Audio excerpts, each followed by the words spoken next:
बिस्मिल्लाहिर्रहमानिर्रहीम। First year आज की वीडियो में हम chapter 4 rotational and circular motion के न्यूमेरिकल प्रॉब्लम्स देखेंगे। फर्स्ट प्रॉब्लम है what will be the angular velocity of fly wheel of an engine if it travels 3000 revolutions in a minute. Angular velocity कितनी होगी एक fly wheel की जबकि उसका engine जो है वो 3000 रेवोल्यूशंस कंप्लीट करता है एक मिनट में। यानी कि डाटा अगर हम इसका नोट करें तो what will be the angular velocity, angular velocity को ओमेगा से डिनोट किया जाता है, तो हमने ओमेगा कैलकुलेट करना है of fly wheel of an engine if it travels 3000 revolutions यानी कि एंगुलर डिस्प्लेसमेंट थीटा गिवन है, तो theta equal to 3000 revolutions theta जो एंगुलर डिस्प्लेसमेंट होता है उसका ऐसा यूनिट रेडियन है, तो इसको रेवोल्यूशन को हम रेडियन में कन्वर्ट करेंगे। 1 रेवोल्यूशन इक्वल होता है 2 पाई रेडियन के, तो 3000 को 2 पाई से मल्टीप्लाई करेंगे, ये हमारे पास आ जाएगा 18840 रेडियन इन ए मिनट, यानी कि टाइम हमें गिवन है 1 मिनट और 1 मिनट इक्वल होता है 60 सेकंड के। तो इसका सोल्यूशन देखते हैं। सिंपली हमने एंगुलर वेलोसिटी का फार्मूला अप्लाई करना है। एंगुलर वेलोसिटी इक्वल होती है एंगुलर डिस्प्लेसमेंट ओवर टाइम, यानी कि omega equal to theta over t. इसमें वैल्यूज पुट कर देंगे, ओमेगा इक्वल आ जाएगा, थीटा हमारे पास 18840 है डिवाइडेड बाय टी 60 है, तो इसको डिवाइड करेंगे, हमारे पास एंगुलर वेलोसिटी आ जाएगी 314 रेडियन पर सेकेंड। नेक्स्ट हमारे पास क्वेश्चन नंबर 2 है, a car is passing through a turn that is in the form of an arc of a circle of radius 14.5 metre. एक कार है जो कि एक टर्न से पास कर रही है और वो टर्न एक आर्क सर्कल के आर्क की सूरत में है, यानी कि जिस तरह सर्कल का आर्क होता है उस तरह का रोड है और वहाँ से एक कार पास कर रही है। उस आर्क का जो रेडियस है, वो आर्क एक सर्कल का हिस्सा है ना, तो सर्कल का रेडियस 14.5 मीटर हमें गिवन है। What will be the maximum speed limit, maximum speed limit calculate करनी है। Speed at which the car can cross the bridge without losing contact with the road if the center of gravity of the car is 0.5 metre from the ground। अगर centre of gravity जो है car की वो 0.5 metre हो ground से, तो हम इसका डाटा नोट करते हैं। डाटा में हमें उस सर्कल का रेडियस गिवन है, जिस सर्कल की आर्क पे जो कार है वो मूव कर रही है, यानी कि r equal to 14.5 metre. What will be the maximum speed limit, v calculate करनी है। Centre of gravity of the car is 0.5 metre above the ground, height given है h इक्वल टू 0.5 मीटर। तो इसका सोल्यूशन देखते हैं। जब car arc पे move करेगी, यानी कि सर्कुलर फॉर्म में जब कोई ऑब्जेक्ट मूव करता है सर्कुलर मोशन में, तो उस टाइम सेंट्रीपिटल फोर्स क्रिएट होती है। सेंट्रीपिटल फोर्स उस ऑब्जेक्ट को सेंटर में मूव करवाती है, तो सेंट्रीपिटल फोर्स Fc इक्वल है mv² ओवर r के। इसको इक्वेशन 1 का नाम दे देंगे, क्योंकि v कैलकुलेट करने के लिए ना तो हमारे पास Fc है और ना m है। अब साथ ही उसने क्या कहा है कि speed with the car can cross the bridge without losing contact with the road, road से कॉन्टैक्ट लूज किए बगैर, यानी कि मैक्सिमम स्पीड वो होगी जिसपे कार को जो सेंट्रीपिटल फोर्स प्रोवाइड हो रही है इनवर्ड, वो बैलेंस हो जाएगी उसकी वेट की फोर्स से, यानी कि वेट की force Fg equal to mg, weight equal होता है mg के। इन दोनों इक्वेशंस को कंपेयर कर लेंगे, mv² ओवर r इक्वल हो जाएगा mg के। हमने v कैलकुलेट करना है, तो r इधर जाकर मल्टीप्लाई होगा और m डिवाइड हो जाएगा, ठीक है। या m हम स्टार्टिंग में कैंसिल कर लें और v² ओवर r इक्वल हो जाएगा g के। अब r इधर जाकर मल्टीप्लाई होगा तो v² इक्वल हो जाएगा g r के। दोनों तरफ स्क्वायर रूट लेंगे, v इक्वल हो जाएगा √g r के, यानी कि वैल्यूज पुट करें g और r की, तो v इक्वल हो जाता है अंडर रूट, इनको मल्टीप्लाई करने से 142.1। जब अंडर रूट लेंगे तो मैक्सिमम वेलोसिटी आ जाएगी 12 मीटर पर सेकेंड। नेक्स्ट हमारे पास प्रॉब्लम नंबर 3 है, a PT teacher rotates his stick at the axis that passes through its centre. एक पीटी टीचर है और वो स्टिक को रोटेट कर रहा है और स्टिक अपने एक्सिस के गिर्द रोटेट कर रही है, जो कि उसके सेंटर से पास हो रही है, यानी कि जिस एक्सिस के क्रॉस पीटी टीचर स्टिक को रोटेट कर रहा है वो स्टिक का सेंटर है। If mass of the stick is 200 gram and its length is 0.8 metre, find its moment of inertia. अगर मास स्टिक का जो है वो 200 ग्राम हो और उसकी लेंथ 0.8 मीटर हो, तो मोमेंट ऑफ इनर्शिया कैलकुलेट करना है। तो इसका हम डाटा नोट करते हैं। PT teacher rotates his stick at the axis that passes through its centre. Mass of the stick m 200 gram, kilogram mass का ऐसा यूनिट होता है तो इसको किलोग्राम में लिख लेंगे। किलोग्राम में कन्वर्ट करने के लिए डिवाइडेड बाय 1000 करेंगे तो ये 0.2 kg आ जाएगा। And length is 0.8 metre, l की वैल्यू 0.8 मीटर है। Find its moment of inertia, I की वैल्यू कैलकुलेट करनी है। तो इसका सोल्यूशन देखते हैं। अब स्टिक जो है वो बेसिकली क्या है, एक सॉलिड रॉड की सूरत में है। सॉलिड रॉड का जो मोमेंट ऑफ इनर्शिया है वो हमारे पास होता है 1/12 ml²। तो m की वैल्यू भी है, l की वैल्यू भी है, इसमें वैल्यूज पुट करेंगे और मोमेंट ऑफ इनर्शिया कैलकुलेट कर लेंगे। I इक्वल आ जाएगा 1/12, m की वैल्यू 0.2 इंटू l की वैल्यू 0.8 का स्क्वायर। इसको सिंप्लीफाई करें तो मोमेंट ऑफ इनर्शिया आ जाएगा 0.01 किलोग्राम मीटर स्क्वायर। ठीक है, मास है ना, मास का यूनिट किलोग्राम और लेंथ का यूनिट मीटर, तो किलोग्राम मीटर स्क्वायर हमारे पास यूनिट आ गया। नेक्स्ट न्यूमेरिकल प्रॉब्लम नंबर 4 है। A football of mass 450 gram rotates with an angular speed of 10 revolution per second. If its radius is 11 centimetre, compute its angular momentum. कि football का mass given है 450 ग्राम और वो rotate कर रहा है, उसकी एंगुलर स्पीड गिवन है 10 रेवोल्यूशन पर सेकेंड। यानी कि मास हमें गिवन है m इक्वल टू 450 ग्राम। इसको ऐसा यूनिट में कन्वर्ट करेंगे, ग्राम को किलोग्राम में कन्वर्ट करने के लिए डिवाइडेड बाय 1000 किया तो ये 0.45 ग्राम आ जाएगा। With an angular speed of 10 revolution per second, angular speed को ओमेगा से डिनोट किया जाता है। ओमेगा इक्वल आ जाएगा 10 रेवोल्यूशन पर सेकेंड, ये रेवोल्यूशन पर सेकेंड आएगा। यानी कि रेवोल्यूशन पर सेकेंड हमारे पास एंगुलर स्पीड का यूनिट गिवन है, जबकि एंगुलर स्पीड का ऐसा यूनिट रेडियन पर सेकेंड होता है।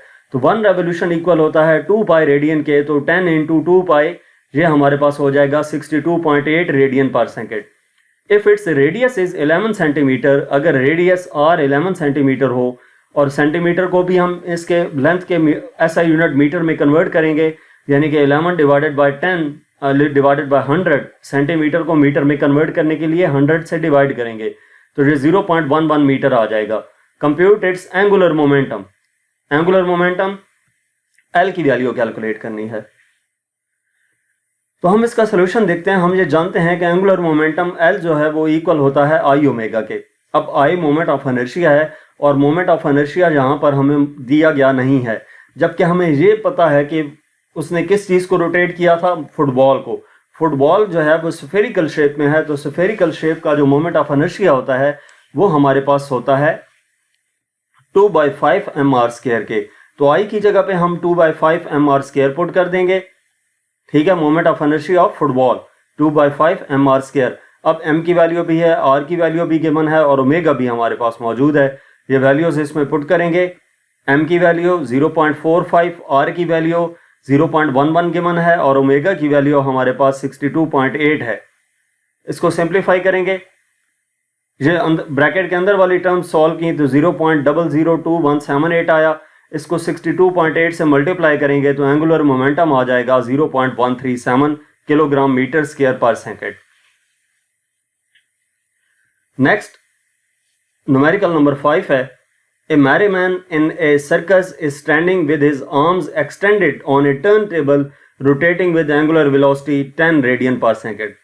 एक मैरीमैन है जो सर्कस में अपना शो पेश कर रहा है और उसमें वो एक टर्निंग टेबल के ऊपर खड़ा है जिसमें उसने अपनी आर्म्स को एक्सटेंड किया हुआ है और वो रोटेट कर रहा है अपने एक्सिस के अक्रॉस, और जिस स्पीड से वो रोटेट कर रहा है वो एंगुलर वेलोसिटी 10 रेडियन पर सेकेंड गिवन है। He brings his arms closer to his body. वो अपनी आर्म्स क्लोज कर लेता है so that his moment of inertia is reduced. उसका मोमेंट ऑफ इनर्शिया रिड्यूस कर जाए to 1/3। कितना रिड्यूस कर जाए, यानी कि एक्सटेंडेड आर्म के साथ जितना उसका मोमेंट ऑफ इनर्शिया था उसकी निस्बत 1/3 हो जाए। तो find it's new angular velocity. New angular velocity calculate करनी होगी। तो हम इसका डाटा नोट करते हैं। Standing with his arms extended on a turntable rotating with angular velocity 10 radian per second. Angular velocity omega हमें given है 10 radian per second. He brings his arms closer to his body so that its moment of inertia is reduced to 1/3 of its initial value. यानी कि अगर new moment of inertia I prime हो और initial आई हो तो I prime equal हो जाएगा 1/3 आई के। Find his new angular velocity, angular velocity new जो है ओमेगा प्राइम वो कैलकुलेट करनी है। तो इसका हम सोल्यूशन देखते हैं।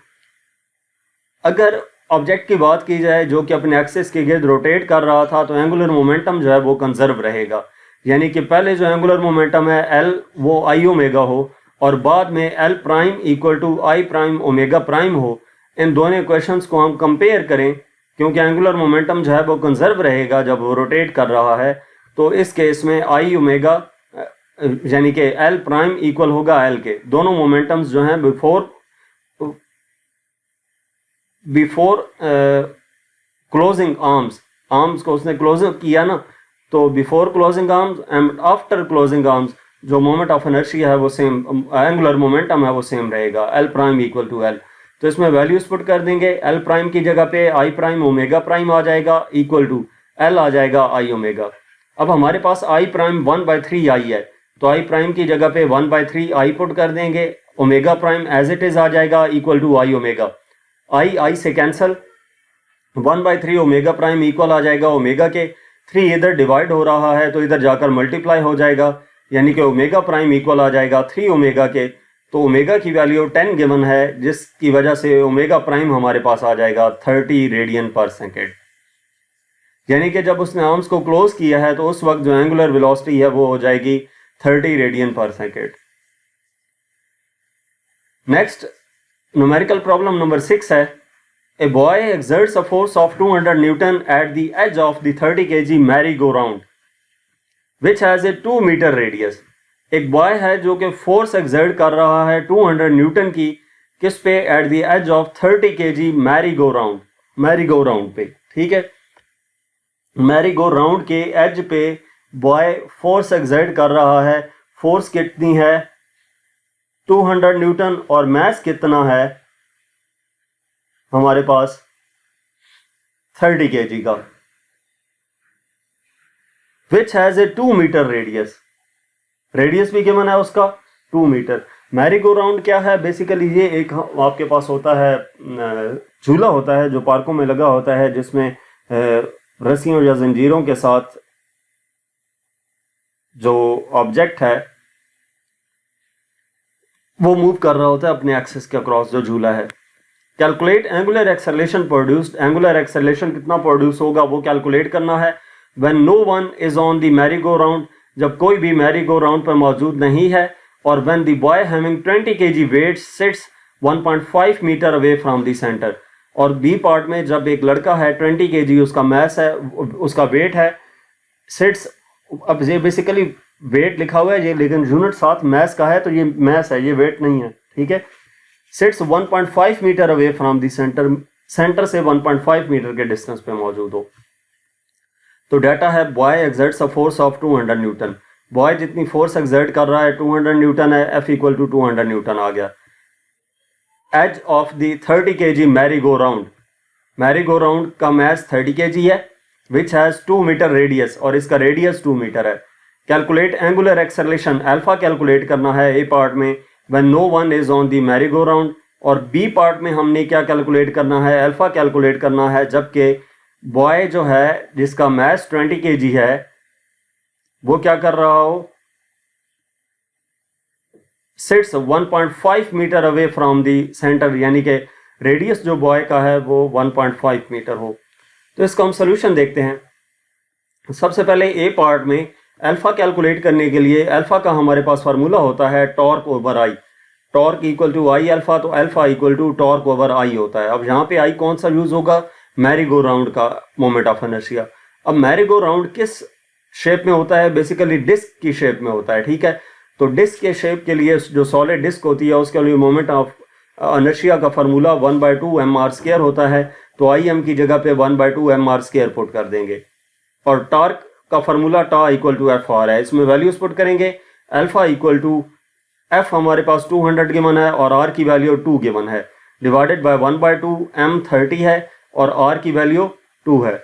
तो इसको सिंप्लीफाई करेंगे, 400 डिवाइडेड बाय 60 आ जाएगा, यानी कि अल्फा की वैल्यू आ जाएगी 6.67 रेडियन पर सेकेंड स्क्वायर। अल्फा का यूनिट रेडियन पर सेकंड स्क्वायर होता है। इसके बाद इसका बी पार्ट सॉल्व करते हैं। तो ये data as it is note कर लिया हमने। बी पार्ट में भी फार्मूला वही लगेगा, alpha equal to torque over I. अब यहाँ पे जो आई है, इस केस में मैरी गो राउंड का मोमेंट ऑफ इनर्शिया भी है और बॉय बैठ गया है तो बॉय का मोमेंट ऑफ इनर्शिया भी मौजूद होगा। अब अल्फा इक्वल होगा टॉर्क का formula F R divided by I, दोनों मोमेंट ऑफ इनर्शियाज होंगे, moment of inertia of merry go plus moment of inertia of a boy sitting on the merry go. तो I जो है मैरीगो के लिए, मैरीगो बेसिकली डिस्क शेप में होती है तो इसका मोमेंट ऑफ इनर्शिया 1/2 mr², और बॉय जो है वो सर्कल में मूव करेगा सर्कुलर ट्रैक में, तो उसको एज ए पॉइंट हम लेंगे। तो पॉइंट किसी पॉइंट जो कि सर्कल में मूव कर रहा हो उसके लिए मोमेंट ऑफ इनर्शिया mr² होता है। तो आई एम की जगह पे 1/2 mr² और आई बी की जगह पे mr² हम पुट कर देंगे, यानी कि अल्फा इक्वल हो जाएगा F R divided by 1/2 mr² plus M B R B square. I B है ना, आई एम के लिए तो 1/2 mr² है जो हमने ए पार्ट में कैलकुलेट किया था, और आई बी के लिए एम और आर कौन सा होगा, mass of boy and radius of the boy. तो इसमें वैल्यूज पुट कर देंगे। एफ की वैल्यू 200 है, आर की वैल्यू 2 के मान है, डिवाइडेड बाय 1/2, एम 30 है, डिवाइडेड बाय आर की वैल्यू 2 है, plus M B mass of the boy 20 है, into R B radius of the boy 1.5, इसका स्क्वायर आ गया। इसको सिंप्लीफाई करते हैं, यानी कि अल्फा इक्वल आ जाएगा 400 डिवाइडेड बाय, ये टर्म्स सिंप्लीफाई की 60 आ गया, प्लस ये टर्म्स सिंप्लीफाई की तो 45 आ गया। अल्फा इक्वल आ जाएगा 400 डिवाइडेड बाय 105, अल्फा की वैल्यू आ जाएगी 3.8 रेडियन पर सेकंड स्क्वायर। इसके बाद नेक्स्ट न्यूमेरिकल प्रॉब्लम है 7। A wheel shape space station provides an artificial gravity of 5 metre पर second square to its inhabitants. के एक व्हील शेप स्पेस स्टेशन है और वो आर्टिफिशियल ग्रेविटी प्रोवाइड कर रहा है 5 मीटर पर सेकंड स्क्वायर की इनहेबिटेंट्स को, यानी कि उस स्पेस स्टेशन के अंदर रहने वाले एस्ट्रोनॉट्स और बाकी चीज़ों को। If it has a diameter of 100 metre, अगर उस स्पेसशिप का डायमीटर 100 मीटर हो तो find its angular speed in RPM, angular speed calculate करनी। डाटा में क्या गिवन है, आर्टिफिशियल ग्रेविटी जी की वैल्यू 5 मीटर पर सेकंड स्क्वायर, डायमीटर 100 मीटर है, हमें रेडियस की ज़रूरत होगी, रेडियस डायमीटर का हाफ होता है तो आर इक्वल टू 100/2 हमारे पास 50 मीटर आ जाएगा। Find its angular speed, V की वैल्यू कैलकुलेट करनी, एंगुलर स्पीड ओमेगा, ठीक है, वी लीनियर वेलोसिटी होती है, ओमेगा एंगुलर वेलोसिटी होती है, और वो भी हमने आरपीएम में कैलकुलेट करनी है। तो इसका हम सोल्यूशन देखते हैं। जब आर्टिफिशियल ग्रेविटी की बात की जाती है तो कोई भी स्पेस स्टेशन जब अपने एंगुलर स्पीड में मूव करता है तो उसकी जो एंगुलर स्पीड होती है वो हमारे पास होती है ओमेगा इक्वल टू √g/r। जी की वैल्यू भी है, आर की वैल्यू भी है, दोनों वैल्यूज पुट की, डिवाइड किया तो हमारे पास ओमेगा आ गया 0.316। ओमेगा का ऐसा यूनिट रेडियन पर सेकंड, वो लिख दिया। जो भी फार्मूला अप्लाई करते हैं उसमें जो वैल्यूज पुट कर रहे होते हैं वो ऐसा यूनिट में पुट कर देते हैं, तो फाइनल आंसर में भी जो क्वांटिटी फाइंड की गई होती है उसका ऐसा यूनिट आ जाएगा। अब हमने इसको कन्वर्ट करना है आरपीएम में, यानी कि रोटेशन पर मिनट में। अब 1 रेडियन पर सेकंड, रेडियंस को रोटेशन में और सेकंड को मिनट में कन्वर्ट करना है, तो क्या करेंगे कि 2π/60 से इसको डिवाइड कर देंगे। ये हमारे पास आ जाएगा 0.316 मल्टीप्लाई बाय 60 डिवाइडेड बाय 2π, ये रोटेशन पर मिनट में आ जाएगा। तो ओमेगा की वैल्यू हमारे पास आ जाएगी 3 आरपीएम, 3 रेवोल्यूशन पर मिनट या 3 रोटेशन पर मिनट। तो यहाँ तक इस चैप्टर के न्यूमेरिकल प्रॉब्लम्स थे। मजीद किसी भी चैप्टर की एक्सरसाइज का सोल्यूशन देखने के लिए हमारा चैनल विजिट करें। इसके अलावा अगर आप किसी भी सब्जेक्ट की ऑनलाइन जो होम ट्यूशन पढ़ना चाहते हैं तो हमसे व्हाट्सएप पे कांटेक्ट कर सकते हैं। Thank you.